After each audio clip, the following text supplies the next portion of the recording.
When purchasing a new plot of land or developing an old one, an urgent need immediately arises for a place to store tools and accommodate workers, either for construction purposes or for your own use if everything is being done independently. In such situations, the first thing that usually comes to mind is buying a portable cabin or construction trailer. In some cases, this option is justified, but very often it turns out to be a poorly thought-out decision. The cost, logistics, access roads, or simply common sense often make this option impractical, and after using it, you still have to figure out how to get rid of it. However, I have an excellent alternative solution to this problem. Why not build a small house with your own hands, one that can serve either as a permanent or a temporary living space, and after the main house is completed, function as a utility building or outbuilding? I managed to do this in just 7 days, working with only 2 hands, and that includes the full interior finishing. I will break down all the construction stages into several parts with a detailed explanation of each step, including the cost estimate and time spent at the end of every video, just the way you like it. First of all, I designed the project for this house to suit my specific needs. I determined the optimal size to be 3.6 meters based on standard lumber dimensions. This way, waste is minimized while maximizing usable space and saving on material costs. The roof is flat, very easy to build with a modern and minimalist look. Overall, I'll show how to quickly and easily build a small, attractive, and reliable house or utility building, even if you're a complete beginner with zero construction skills. In this video, I'll show how to make a simple and sturdy foundation and platform base, working alone with just 2 hands in only 2 days. I decided to carry out this project during the winter, when there is more free time away from other work. One of the advantages of winter construction, besides the absence of other seasonal tasks, is the more favorable price of materials. In addition, winter harvested lumber has a number of advantages beyond just its cost. And the key point is that the lumber is not prone to mold, since this kind of fungus thrives in warmth and moisture. This is especially relevant when using naturally moist green wood, and it allows you to save a good amount on antiseptic treatment. The downside is the short daylight hours, but that's also something that can be managed. Artificial lighting is always an option. Rain, on the other hand, is a real enemy for construction, unlike snow, which won't harm the building process. If there's only a light layer of snow, a blower can handle it easily.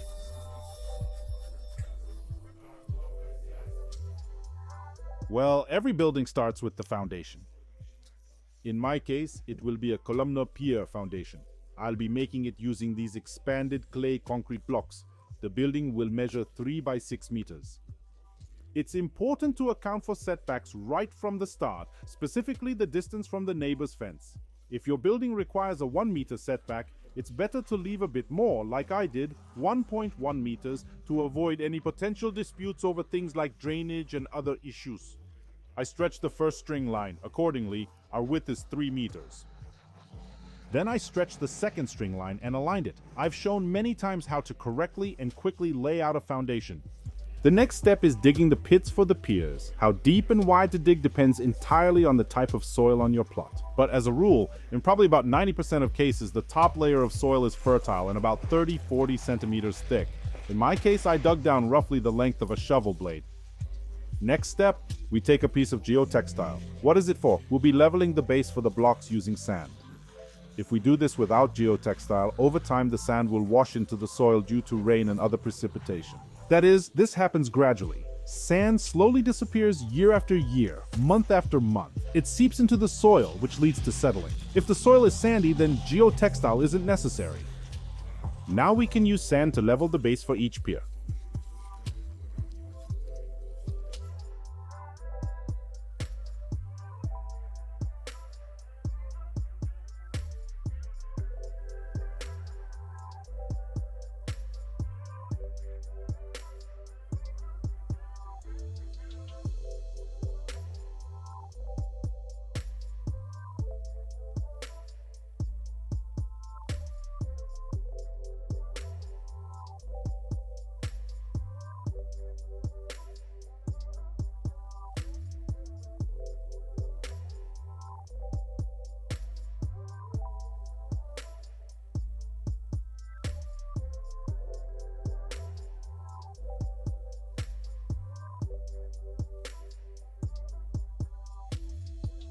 And here's the finished result for the foundation. These are the 6 blocks we ended up with.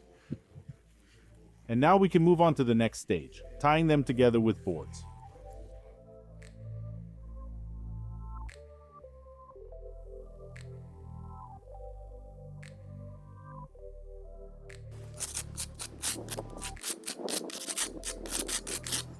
I'll be assembling the tie beam perimeter frame using 50 150mm boards. First, I trim the ends of each board on both sides. So on one side, we cut a 90-degree angle, and on the other side, we measured according to the project and also cut a 90-degree angle.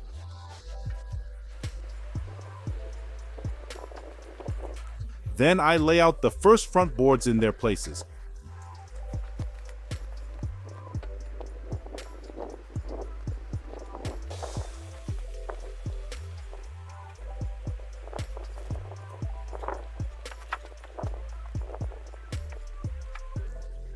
For assembling the frame, we'll need 5 Hadbul 100mm wood construction screws. So it looks like this. It's used with a Torx 25, which is a size 25 head. So it looks like this. It uses a Torx 25 bit, which is a size 25 head, and it's very convenient for securing a 50mm board. In other words, it pulls one board tightly against the other, allowing you to firmly fasten everything together afterward. And accordingly, we use this T25 bit with it. Then we drive in 2 90mm nails, or screws.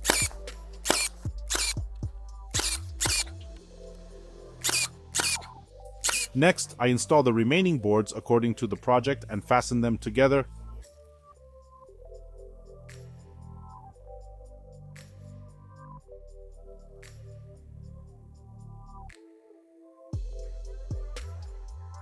I also nail the ends with 3 90mm nails each, while along the long sides I stagger the nails at intervals of about 60 centimeters on each side.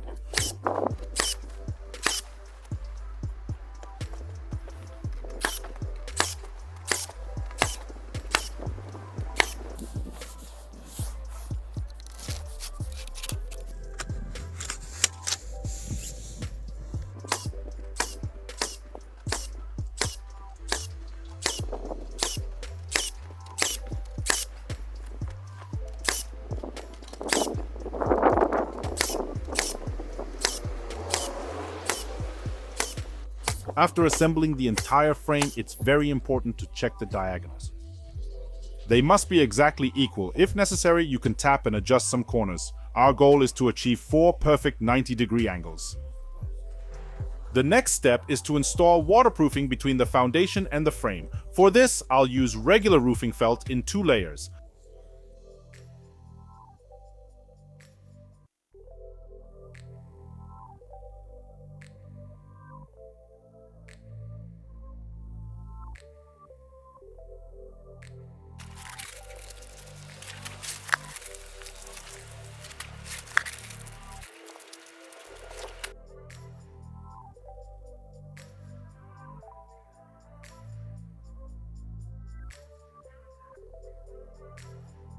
I'll secure the frame to the foundation using these reinforced corner brackets.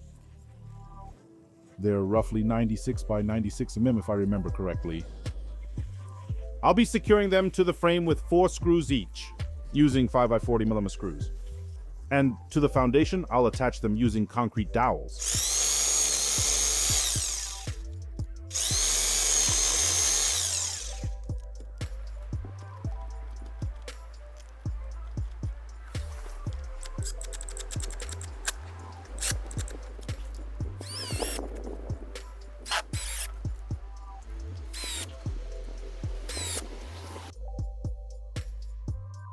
It's worth noting that when buying boards, they come in 2 types, naturally seasoned, green, and kiln dried.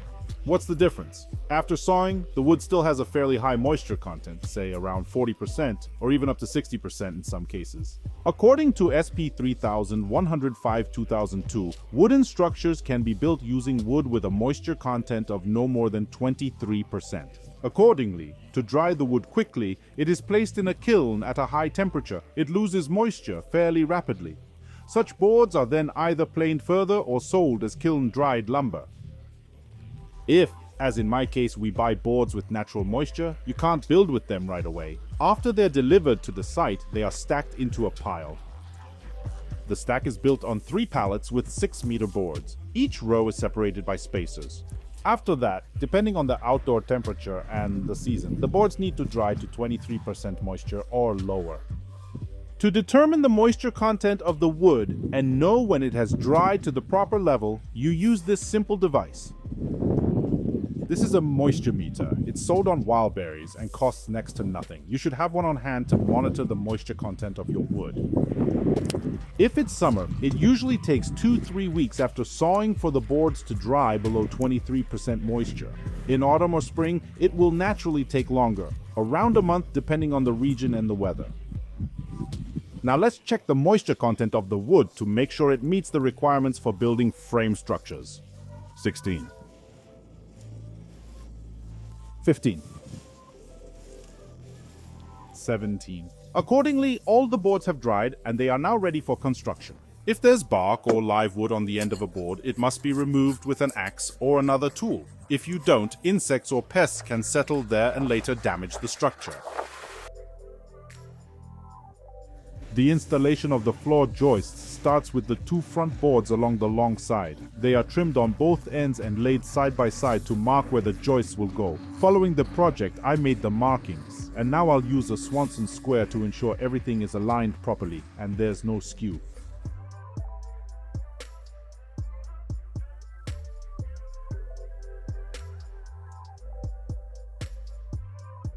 I've set the front boards for our floor joists. One thing to keep in mind, boards with natural drying shrink slightly, so it's better to measure the actual width of the boards and base the cutting of the joists on that. That is, one board for us is about 46 millimeters thick.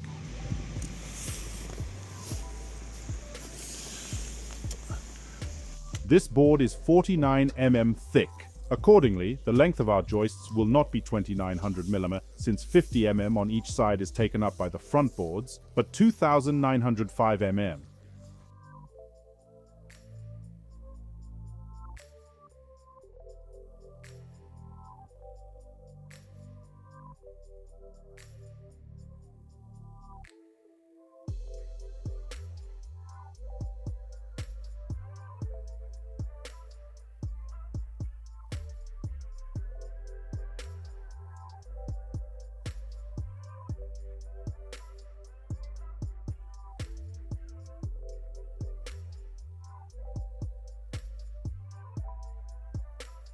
We fasten the joists to the front board using 90 mm nails, 3 nails for each joist, and we also secure them to the perimeter frame at a 45-degree angle using the same 90 mm nails.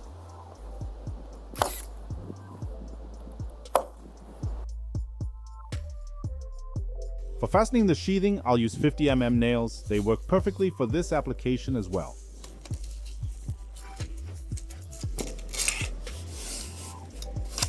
I made the layout markings for the sheathing on the outer joists. The sheathing spacing will be 100 mm with a 200 mm step, with slightly smaller spacing along the edges. Accordingly, I marked the center on the first end since the sheathing board is 6 meters long and needs to be centered. Then I lay out the sheathing boards without trimming the ends first. After that, I'll nail them in place. The end trimming will be done once everything is already installed.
I'll be decking the platform with tongue and groove quick deck panels. These are laminated boards with a ready-made finish. The big advantage is that they don't require any additional finishing. Again, the dimensions make it easy to transport in a car, as was the case for me. The panels measure 1200 by 900 mm and are 16 mm thick. There's a huge variety of finishes available. In my case, the finish is called Newport. Installation starts from a corner. The quick deck panels will be temporarily fixed to the sheathing with foam adhesive, and the joints between each panel will be glued with water-resistant PVA D3 glue. I found an old handy package like this. It's very convenient for applying glue to the joints. In my case, the air temperature is above 5 degrees Celsius. PVA glue cannot be used at sub-zero temperatures. If the outdoor temperature is below freezing, you use this type of glue, which can be applied down to 20 degrees Celsius. Hopefully you can see it. But in my case, we'll stick with PVA D3 for now.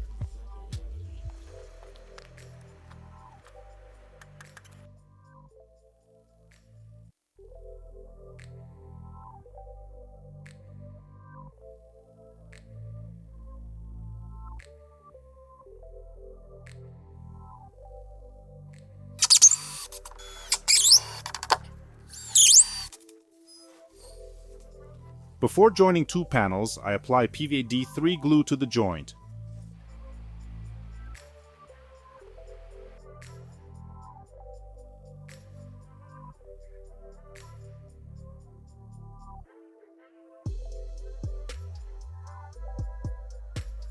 The sheathing was planned according to the project so that the panel joints fall right on the center of the joists.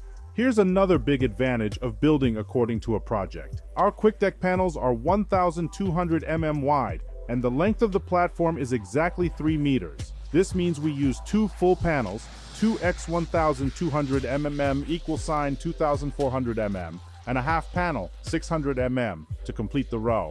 The next row starts with the other half panel. It's very convenient. And overall, this means you can work without producing any offcuts.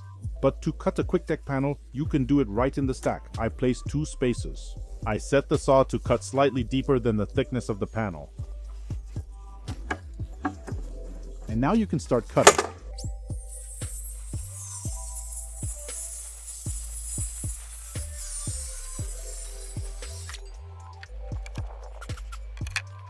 And accordingly, I glue the last piece of the row in place.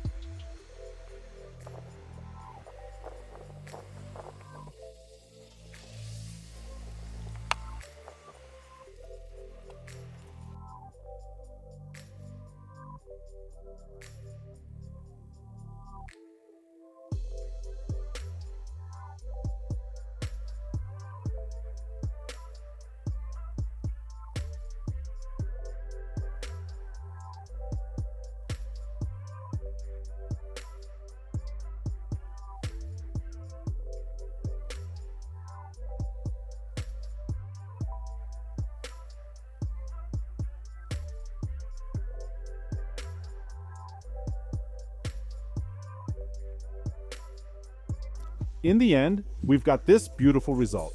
As I mentioned, one of the advantages is that it goes up very quickly and is very sturdy. Basically, we now have a finished floor, and the next step is to start erecting the frame walls. At night, I cover the platform with a tarp to protect it from precipitation. Regarding tarps, it's better to buy used ones from Stretches. They're usually sized 3.6 meters, though they tend to be slightly larger. There's about a 10 centimeters overlap. Unlike tarps sold on marketplaces, this one has been in use for a year and a half and has already worn out considerably. I'll cover the boards with it in 2 layers to protect them from precipitation. After this season, it'll have to be thrown away. Again, the cost of a used tarp like this is comparable to that green one. Its density is about 440 G per square meter, if I remember correctly. The green tarp is advertised as 120 G per square meter, but in reality it's barely 90 G per square meter.